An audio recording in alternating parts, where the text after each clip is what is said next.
শহরগুলোর বিচারক বা প্রশাসক ও জনগণ বিশ্রাম নেবে এবং সব কর্মশালা বন্ধ থাকবে। আধুনিক যুগের এই ক্যালেন্ডার খ্রিস্ট ধর্ম দ্বারা প্রভাবিত, তাই রবিবার দিনটিকে ছুটির দিন হিসাবে চিহ্নিত করা হয়।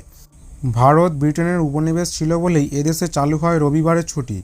জানা যায় 1843 সাল নাগাদ ব্রিটিশরা ভারতে রবিবারের ছুটি চালু করে। আবার পৃথিবীর বহু দেশে রবিবার দিনটি ছুটির দিন হিসেবে গণ্য করা হয় না। বিশেষ করে ইসলামিক দেশগুলোতে বেশিরভাগ ক্ষেত্রে শুক্রবার ও শনিবার ছুটি থাকে। শুক্রবারের নামাজ ইসলামে খুবই গুরুত্বপূর্ণ, তাই ওই দিনটিতে ছুটি দেওয়া হয়। মধ্যপ্রাচ্যের দেশগুলোতে রবিবার হলো সপ্তাহের প্রথম কাজের দিন। বন্ধুরা, এই ছিল ছুটির দিন রবিবারের ইতিহাস। আপনি এই ছুটির দিনে কী করেন? আমার মতো আপনিও কি পুরো সপ্তাহটি এই রবিবারের জন্য অপেক্ষা করে থাকেন? আমাকে কমেন্ট বক্সে অবশ্যই জানান। ভিডিওটি ভালো লাগলে অবশ্যই লাইক করুন আর বন্ধুদের সঙ্গে শেয়ার করুন।